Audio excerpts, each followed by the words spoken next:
mga kaksyon. Ipaparantala sa edisyon na sayan na programa MIB mga isyu ng bayan. Standby gagi at pituyaw at kinan dating senador Jinggoy Estrada at sayan na pangano na pinabliminan na dumaragal. Alam po, kabatan tayo, no, alamin po natin ang ilang pang mga pinagkakamalahan at kapusta na po si Senator Jinggoy Estrada. Yes, magandang umaga po, Senator.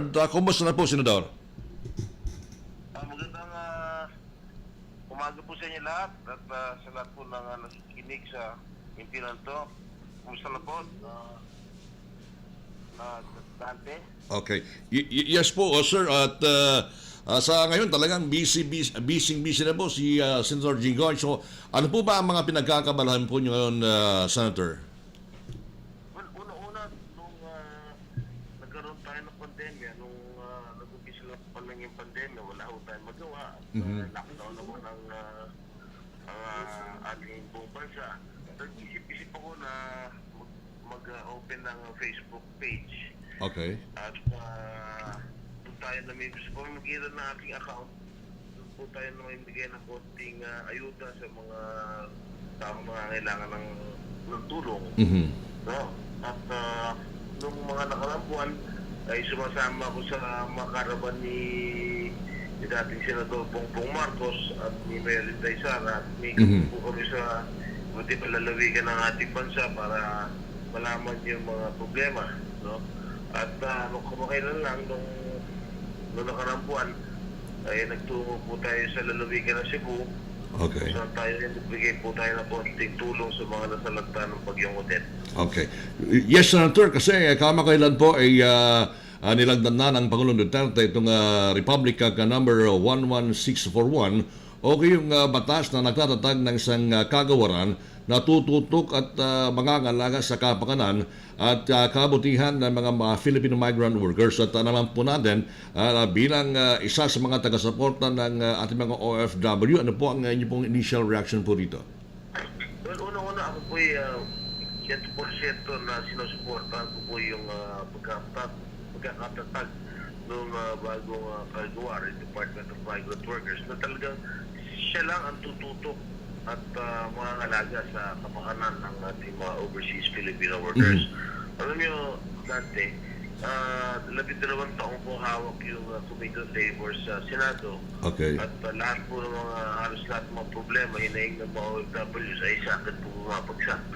Kaya po, kahit pa paano, medyo bihasa na tayo sa mga problema ng ating mga overseas Filipino workers. Okay. Alam naman po natin dahil balitado rin, Senator, na once na kayo po ay makabalik sa Senado at ito ang inyong itutulak para sa kapakanan ng mga OFWs at paano kayo magiging funding po nito, Senator? Yung alin po, yung funding po kung sakasakali at kung maitutulak natin ito. Kababasa ko lang batas yung pagkakaroon ng bagong kagawaran ay lahat ng mga ibang attached agencies ng Department of Labor ay inilipat na po sa Department of Migrant Workers. So tulad ng POEA at yung mga undersecretary ng for migrant workers, lahat po ng mga pondo, lahat ng ari-arian ay inilipat na po sa bagong kagawaran.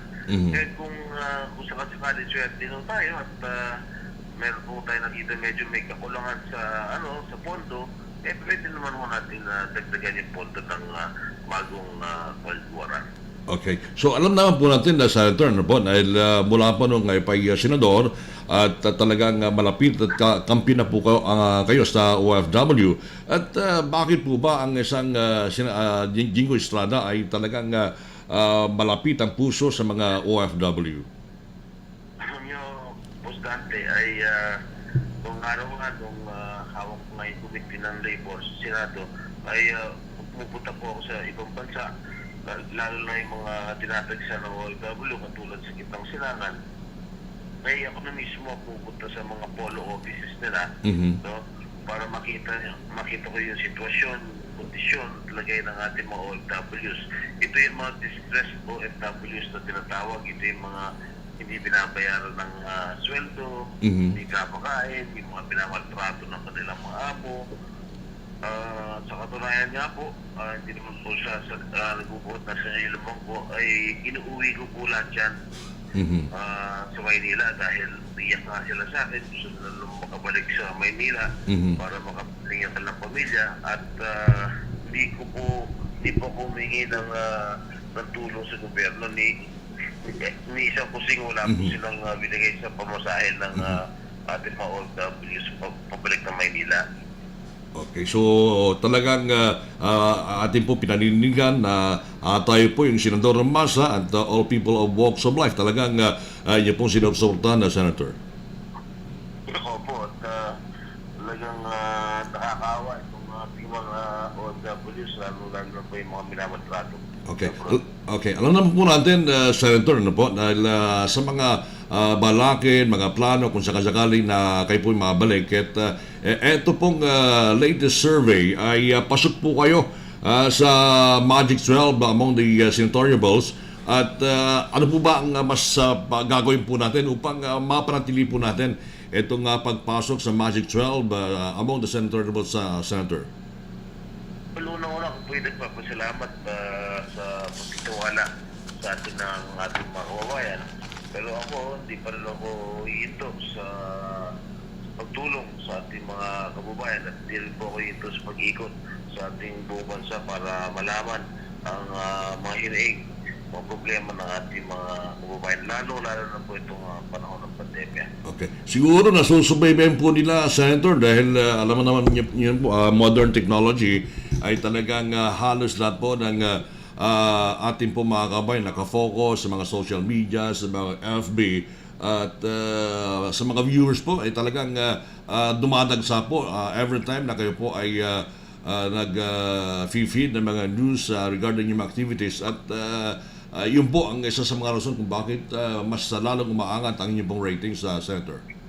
Well, una-una, papasalamat ako sa mga taga-subaybay ng ating Facebook page, yung tinatawag na Jingflix. Kaya katulad na sinasabi ko kanina, sa pamamagitan ng aking Facebook page na, dyan po tayo namimigay ng ayuda.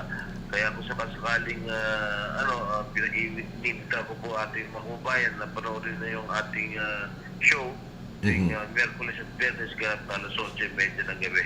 At baka sakaling manalo kayo ng ating mga palaro, di mas mabuti makakatulong po tayo. Kahit paano po, para maibsan ang kanilang mga paghihirap, ano po? Opo. Okay. Maraming salamat, Senator. Unless meron pa pong kayong gustong iparating sa ating po mga kababayan, go ahead, Senator. Maraming salamat, Dante, sa pagbibigay sa akin ng pagkakataon nito. At saan po ninyo, di po ako titigil sa pag-iikot din sa ating bansa para malaman ang problema ninyo. At kung sakasakaling swerte po tayo sa susunod na eleksyon, ako na po ang sisilbing boses at tinig ng Masang Pilipinas Senado. Maraming salamat. Magandang umaga po. Okay. Maraming salamat po, Senator Jingo Estrada, at mabuhay po kayo. Thank you po. Yun po mga kaibigan, si dating Senator Jingo Estrada, hinggil po sa kanyang mga balakin, hinggil po sa kanyang mga plano kung sakasakali ay mabalik bilang isang senador sa susunod na halalan. Babalik po tayo mga Aksyon sa ilang pa mga impormasyon na balita makalipas po ang ilang mga paalala. Manila Broadcasting Company. Sa Dagupan City, kayo ay nakikinig sa Tunog ng Bayan. Aksyon Radio. 11.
Tuloy-tuloy sa iyang programa, MIB, mga isyu ng bayan. Special edition na programan SPN sa Pangasinan natan. Siya-siyani kolom kantabayo dyan ngaran ng Aksyon Violi Valdez Ferrer. Siyempre kolom kantabayo sa amigo siya si Commander Dante. Diyan saray karuman ilan impormasyon balita pinablimiran dumarangal.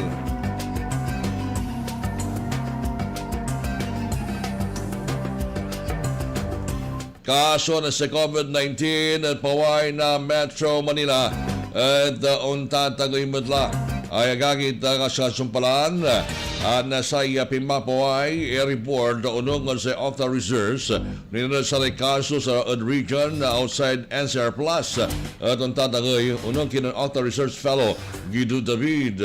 All over the country we're starting to see an increase in cases. Kabiyangan na sa lugar wala na balbalag ya COVID-19 growth at sa Cagayan Valley sa iluyag na Pangasinan, La Union, Benguet at ang Bicol region na ganyan tatagay madla at aruma parte na Central Luzon or Region 3. Karinangan mat in tagay na sa kaso sa Tacloban City, Western Visayas, Central Visayas, Zamboanga City at Davao del Sur. Kalagran po niya at posible mat iyan naabot na sa peak Washington naabot iya at sa Metro Manila, Cavite, Rizal, Tan Bulacan di magsabadla at sa negative 1% so growth rate. Yawit na Delta variant sa Metro Manila malabot sa 2%. Bawasan mo sa dating 54%. Iya positivity rate iya walad 50% laban la agani na pagyaman silibra sa publiko alapod na rin naabot ni so testing rate aso limitasyon to niya katong posible na walaan na union artificial yan nagsab na saray bilang. Ang balitang ito ay hatid sa inyo ng Ginebra San Miguel. Kasama mo ang Ginebra San Miguel sa pagbibigay ng bagong tapang hanggang sa huling patak. Drink responsibly. Ang balitang ito ay hatid sa inyo ng Centrum Silver Advance. Para sa extra resistensya at proteksyong pangbuong katawan para sa edad 50 pataas, take Centrum Silver Advance every day. This time check is brought to you by Champion Superpower with X-Stain Technology.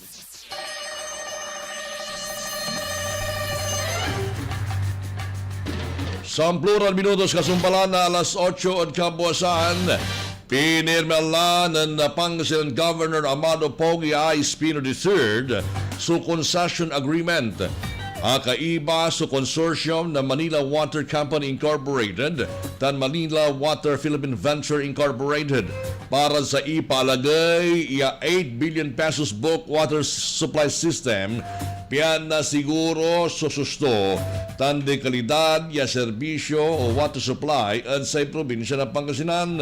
Balbalag mo sa pasalamat ng Governor Pogi at sa Manila Water at sa pamilya at sa probinsya ng Pangasinan yasang kauna-unaanan ay nawalaan o niyang concession agreement at sa Interior Region 1. Inyaramnin ng Governor Pogi sa Pangasinan Bulk Water Project at agamat mampalaknab at sa yamang tubig lotlan sa Ray River System na probinsya no ang igan niyari ang makabalukas na rumniran oportunidad at sa Ray Pangasinense pinablimiran na dumarangal yaniner at satan sunanunin ng balbalag at tulong aliwala bala sa pangkaukulan na sa Ritanom ano ingan dyan sa pangkaukulan na sa karuman ilan oportunidad at sa Pangasinan wajata na palapag ng Governor Amado Pogi Espino III. To all of you and of course our visitors, thank you very much for your love and especially nakita nyo po ang pangangailangan sa buong probinsya. Hindi lang naman po tubig ang papakinabangan dito kung hindi po trabaho. Yung ipapasok nyo pong pwede pang magkaroon ng mga benepisyo para sa aming mga kababayan. Hopefully this will be the first of many that will ito pong bulk water supply project po ninyo will open new avenues para po sa buong probinsya ng Pangasinan. Kaiba ng Governor Pogi pimirma sa may palabas N14 sa Capitol Resort Hotel sina Karating Manila Water Chief Operating Officer for Non-East Zone and International Businesses, Melvin John Tan, Manila Water Philippine Ventures, North Luzon Regional General Manager Christian Mel Marcos, Manila Water Philippine Ventures Subsidiary Operations Group Director Maydeline Quinto, Provincial Administrator Nimrod Camba, tan Provincial Legal Officer Geraldine Baniked sa Pangasinan Bulk Water Supply Project sa kaya inisyatibo at sa may 2016 at administrasyon ng dating Governor Amado T. Espino Jr. at unsimilong at sa assessment and approval malapon sa PPP Center for National Economic and Development Authority UNEDA. Diyan silong na sa 25-year Public-Private Partnership Framework, gatman na proyekto ya makapanlunsa na sa bulk water supply system at Pangasinan ya makapangiter na uliligan at 200 million liters ya malinis siya na inom at danom agaw-agaw. Dinayumad na Manila Water Company so nagmaliubat tan suporta na provincial government tan ng Governor Pogi para sa talonggaring na sa proyekto yung mangiter na malinis tan suston na danom para at saray Pangasinense. Malaki na po ang hirap po ng probinsya ng Pangasinan ng Manila Water Philippine Ventures for this project. Marami ho kaming ginawang study, pakikipag-usap po with different stakeholders for this project. Hindi ko kayo magtataka bakit ito inabot ng 6 years in the making itong project ito. Kasi nga, as mentioned po by our governor, this is the first in the region na project po.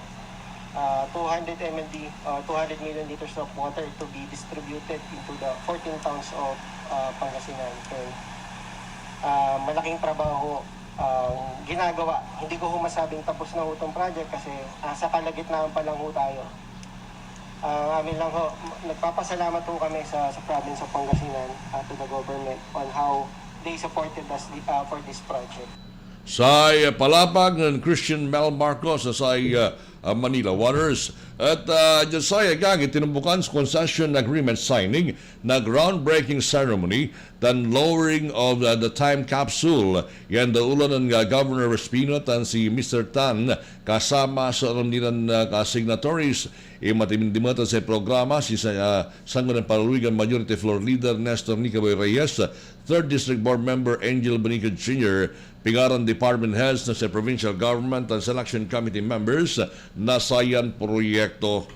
So si Katuba nagagi sa kailamat investment yaaya gagi at inawit na sa Manila Waters at sa luyag na Pangasinan piruntan at nawalaan na sa malinis and sufficient in supply na danom at sari Pangasinan siya gagi sa marakabalsada nagagi at nawalaan na oportunidad niya makapag-create na sa karuman iran trabaho para sa Pangasinense. Aton sa ikuanan Governor Pogi at ating tanagakimira at aliwala matla na para sa inom madanom no agingan niyarin makapanlukas na oportunidad para saray Pangasinense pinablimiran dumarengan. Katon araray agagi sa kay labat la sararamay ang sasabi ay agagi at investment sa luyag na Pangasinan saramay palabas sila taon agagi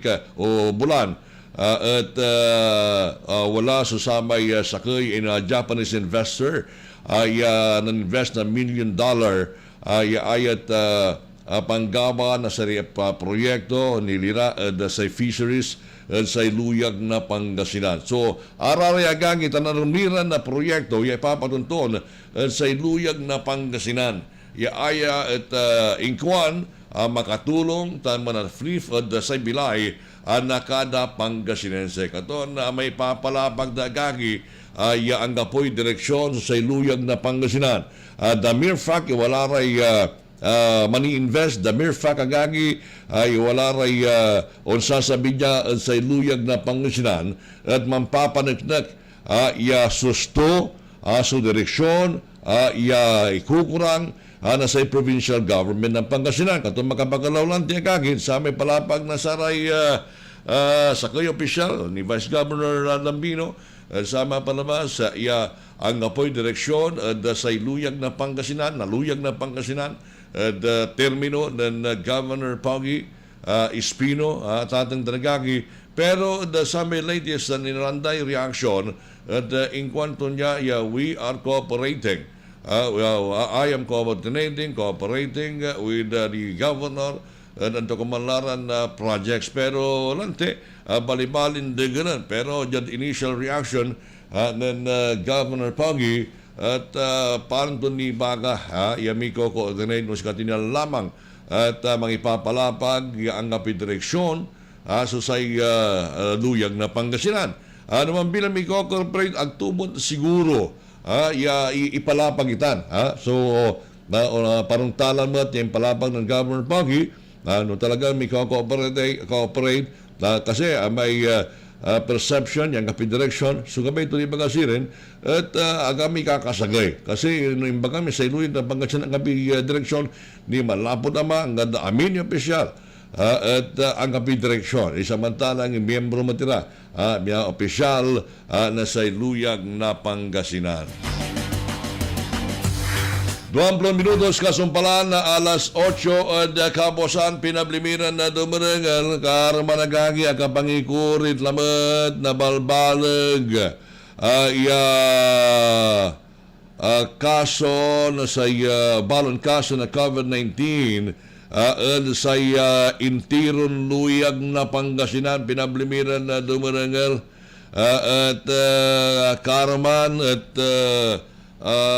unong sa monitoring na sa Provincial Health Office at ni Kurin so balon kumpirmadong kaso na COVID-19 at sa luyag 338 pinablimiran na dumurangal katon dyan saya gagi wala mo so recoveries ay 327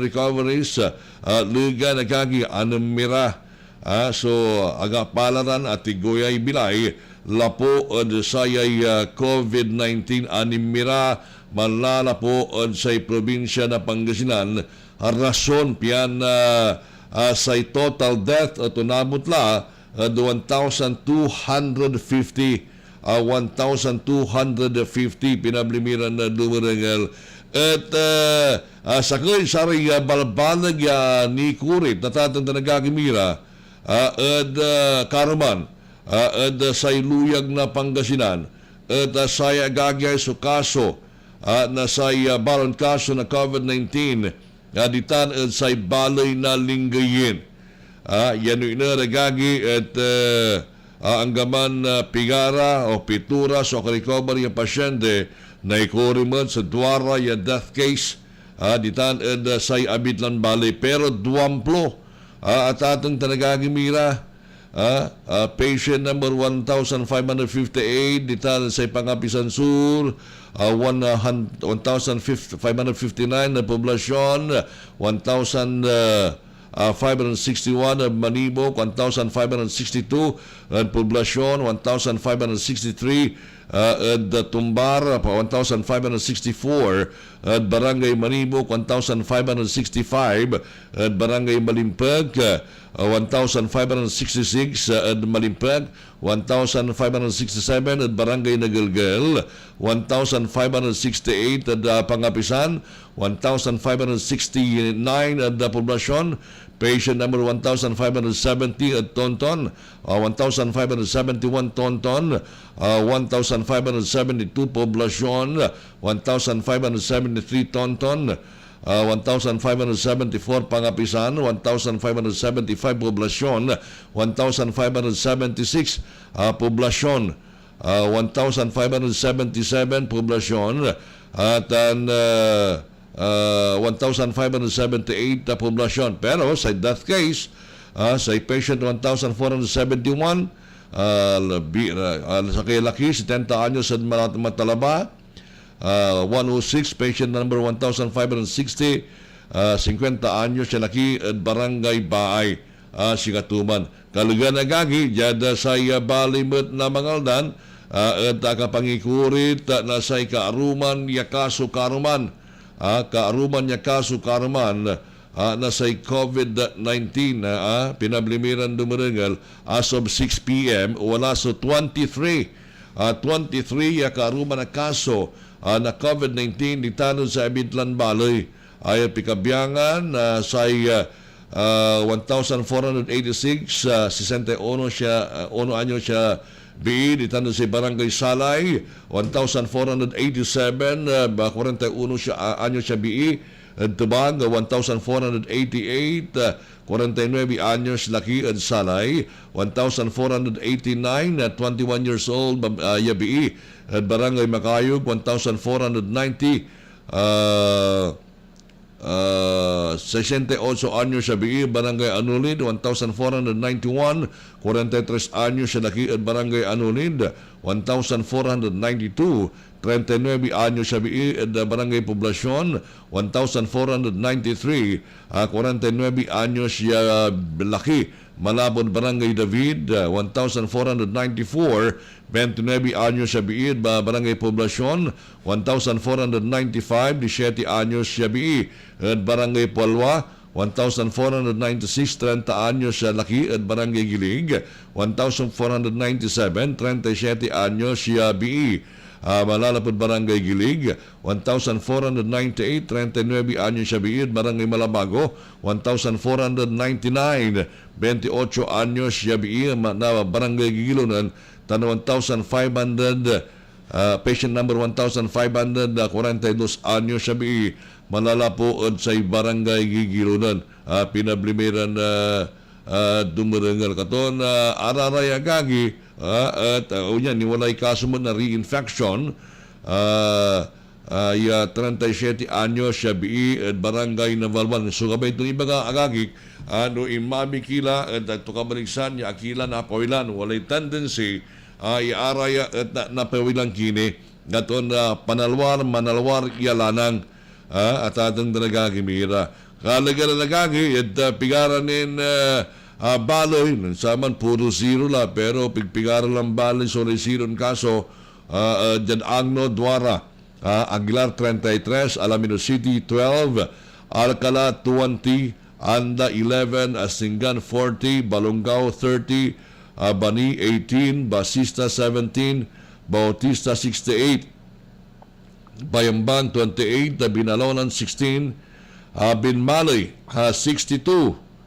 Bolinao 0 ne Bugalyon 62 Burgos 10 Calasiao 118 Timagilamat Dagupan 228 Dasur 0 Infanta 0 Labrador 20 Lawak 1 Lingayen 100 136 Jad Mabini 0 Malasiki 78 Manawag 29 Mangaldan 62 Mga Treb 36 Mapandan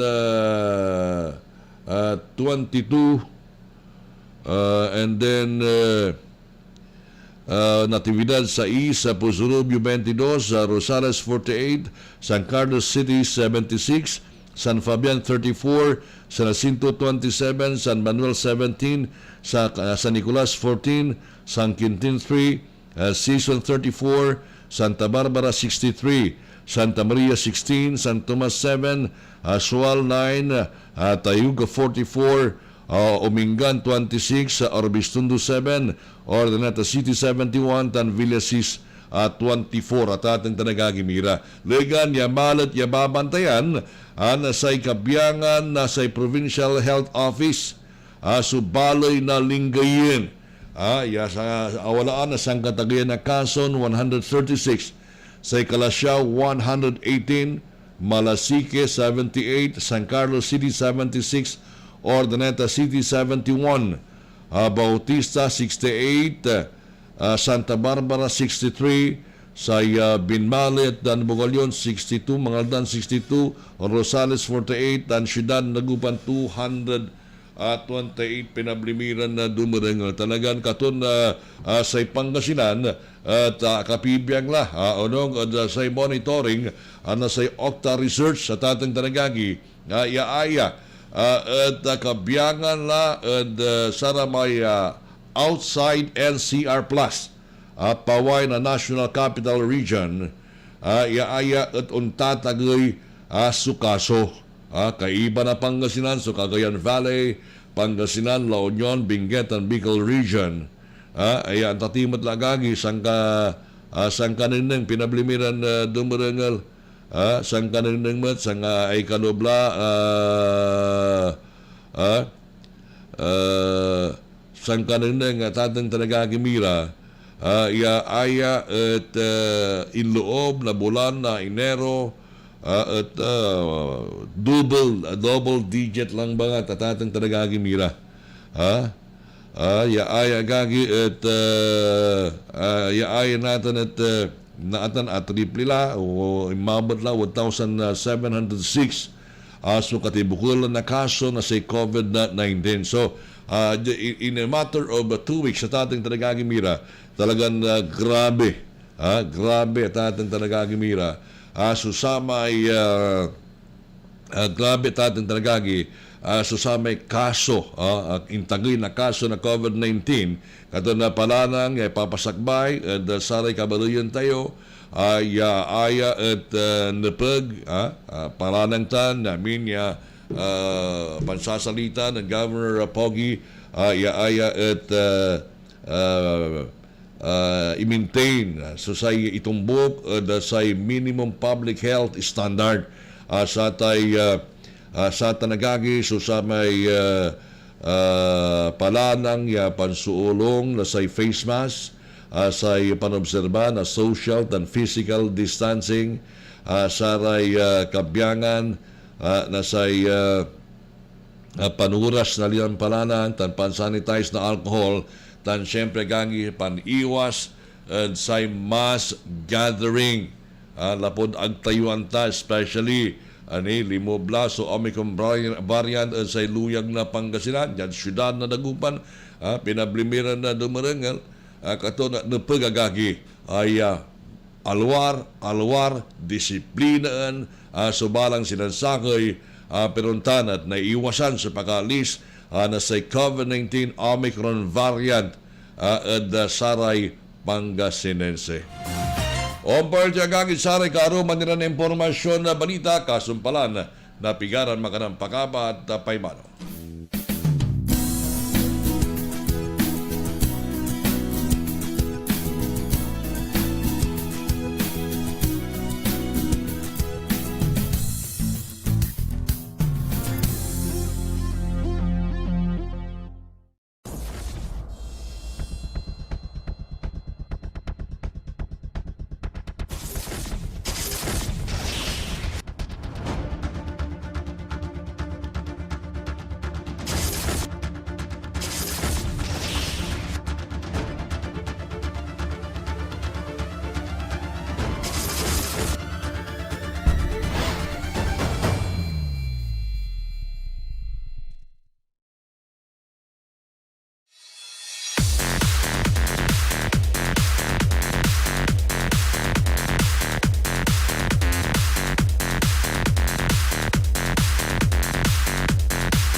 Tuloy-tuloy sa ang programa MIB Mga Isyu ng Bayan Special Edition na programa ng SPN sa Pangasinan natan.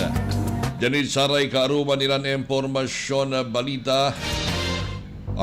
Tulong mutla sundalo, polis tan bombero at sa healthcare worker pinapanoan. Ire na bakanten porsa na sa health workers ya nansakit alapo od sa COVID-19. Unang kinang treatment czar Health Undersecretary Leopoldo Vega, importante na mampatuloy ni manpower sa rinugarod bansa ya wala na tagay tan maplus sa ikakamayat na kaso na Omicron variant. Lapon sayang palabag ng Vega ya wala na Memorandum of Agreement o MOA tibukulan at bautan na sa Department of Health, Armed Forces of the Philippines o AFP, Bureau of Fire Protection BFP tan sa Philippine National Police sa nabitlaran uniform personnel at ipawit at sa rehiyon ya kulang natan sa healthcare workers. Ingkwanan ng Vega ya dalabatlad sa Metro Manila kung liligad nila at masulok ya 3,100 healthcare workers soaka-isolate ligan hanggang sa Enero 12 ya mangilalaman sa 11% na katibukulan ya medical workers so that government institution sa National Capital Region. Ang balitang ito ay atid sa inyo ng Downy. Magbangong buhay na. Enjoy the tag-init minus ang heat with Downy Antibac.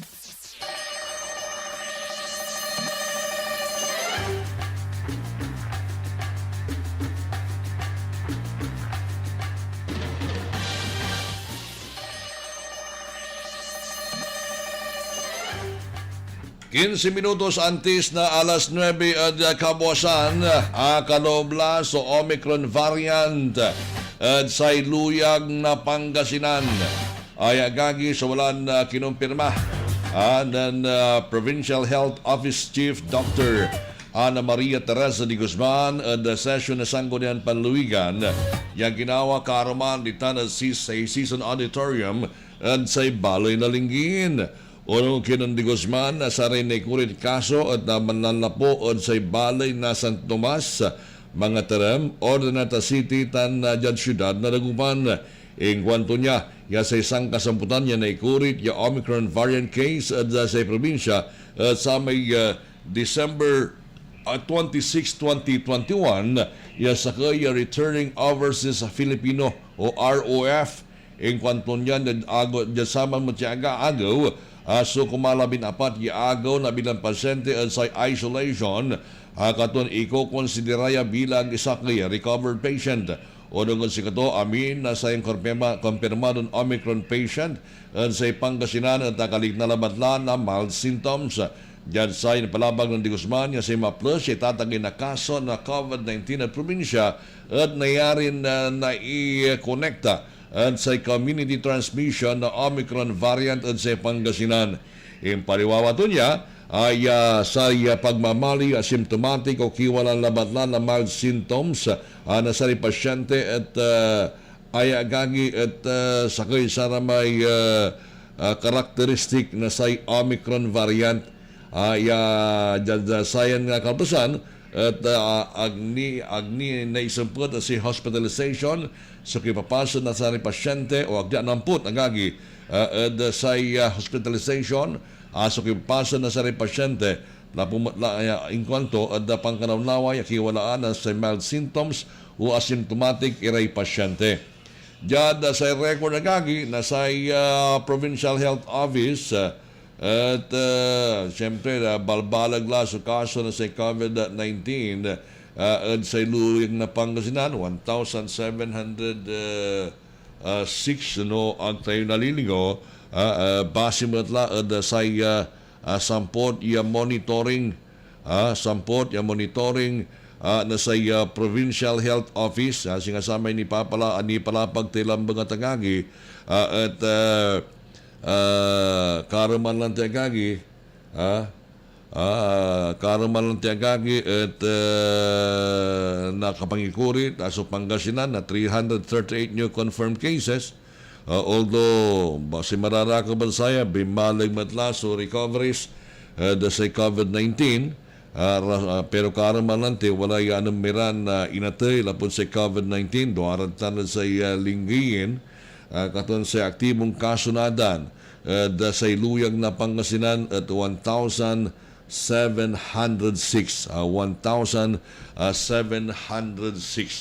pinablimiran na dumuringan katon sa palanang lantin ibabaga na saray kabyangan na saray health experts at obserbaan itay minimum public health standard.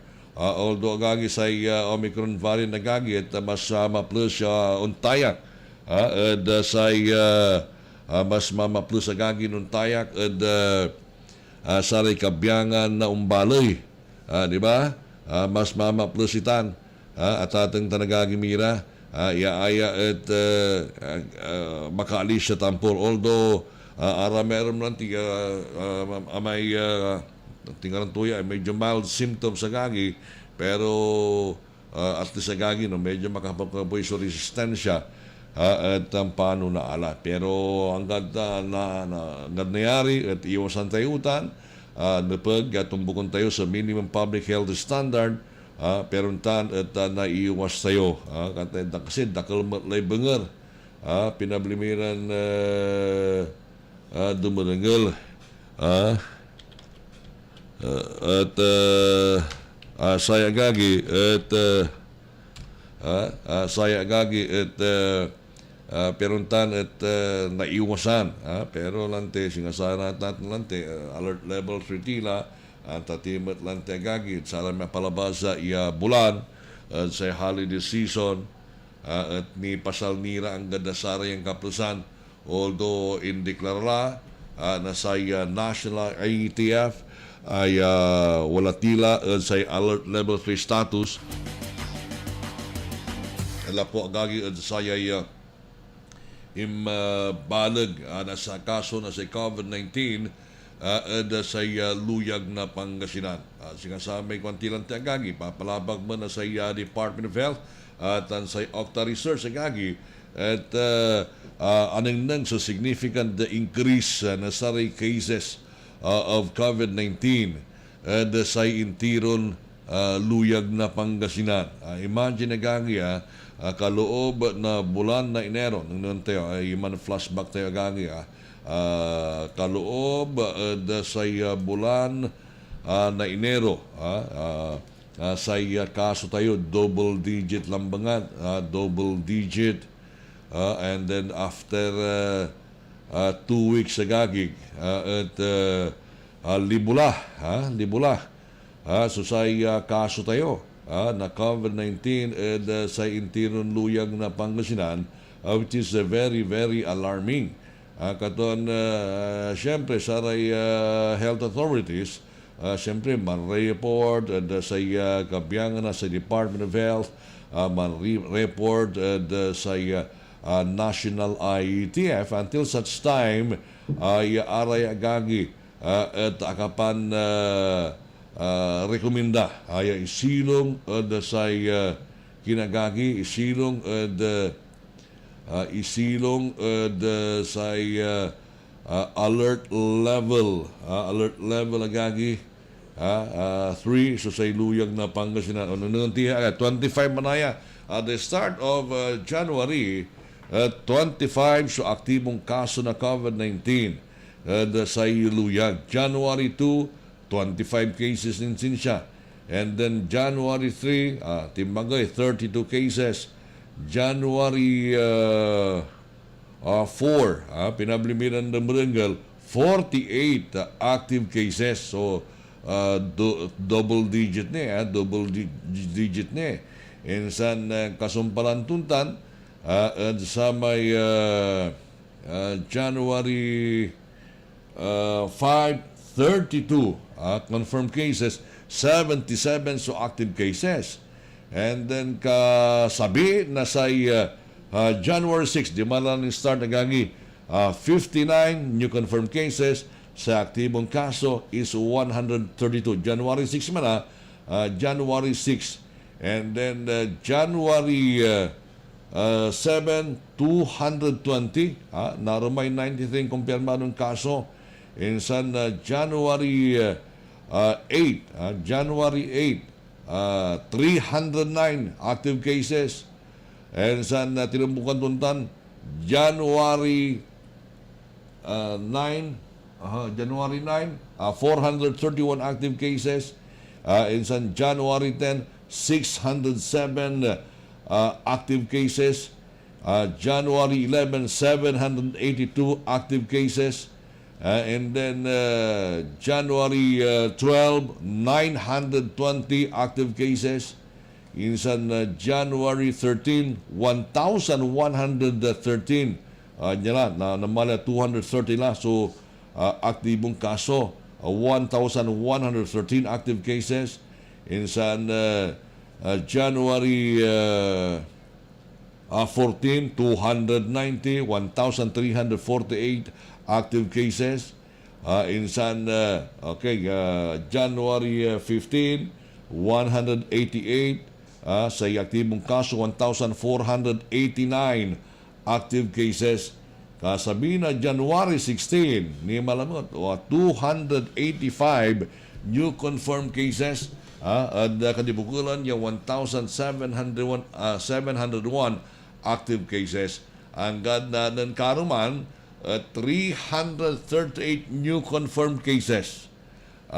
Anong miraso inatoy, legan ya 327 so recoveries. Mong labat na gagi at sa recovery sa 327 katon sa active cases, ang gadsara yung kapusan is 1,706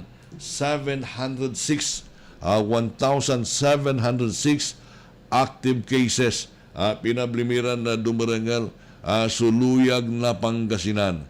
Katon saraya agagi at naikonsidera na sa Octa Research fellow singasama ipapalapag nan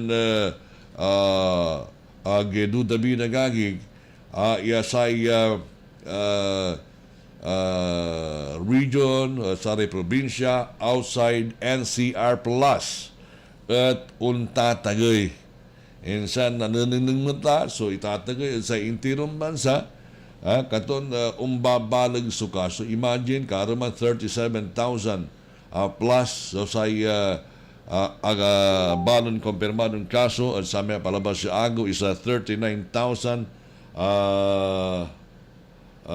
active cases. Pinablimiran na dumarangal katon na saya natin nagagi so sa ipapalapag na saraya marakal Iran health expert kato na antusan na pagagawa na kagi, likod at Pangasinan so sa immune system, Pangasinan so sa resistensya tatang tanagagi mira, at siyempre gagi, disiplinaan tayo sa sarili tayo at nila lang sa ipupurog nasaray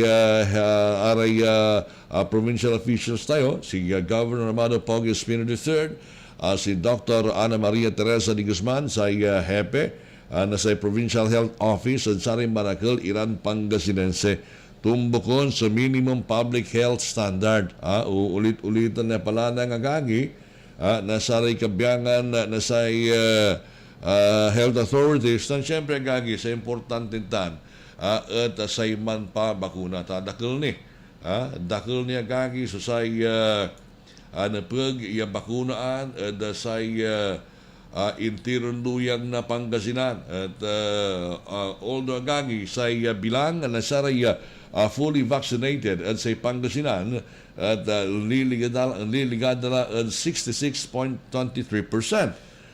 Pero lang din sa gatman na si gobyerno at nawala na sa 70%.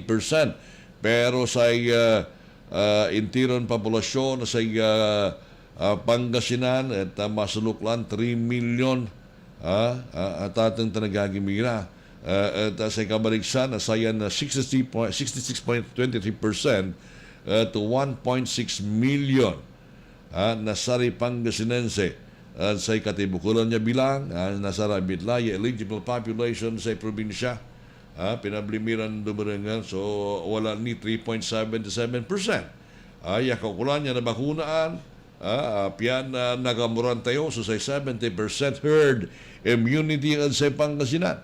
Pero no niya gagi so kay nagaway siyempre no manalisan siyempre duman-duma gagi duman-duma manalwar tayong palanang alon basta bakunado tila at agtilon tumbok at sa minimum public health standard ay tumbukon tayo nuanto so igaganggan na sa National Interagency for the Management of Emerging Infectious Diseases pinuntan at naiiwas tayo at pagkagamor na sa Omicron variant, pagkagamor na infection na sa COVID-19 iaya at makapekto aliwala ba't lang dili tayo ari kakaaro sa pamilya tayo siyempre mabilang at manarom sa kaso sa intiron luyag na Pangasinan pinablimiran dumarangal and siyempre gagi at apektado sa intiron probinsya at uwila komon yaglon tagay pero tanat agtayo nagamuran so tagtagay level na sa alert level system na ipapatuntun natin na sa National Interagency Task Force on the Management of Emerging Infectious Diseases. Ang kapulay managlama oras sa Dasayan Programa MIB Special Edition ng programang SPN sa Pangasinan natin dyan technical side. Kulop kantaway ito si Engineer Conrad Alvarez. Dyan dangaran ng Aksyon Violi Valdez Ferrer. Kulop kantabayo at sayang programa sa amigo yo. Siya si Commander Dante Cera. Maabing kabusan, una sa aksyon, una sa balita, sama-sama tayo Pilipino.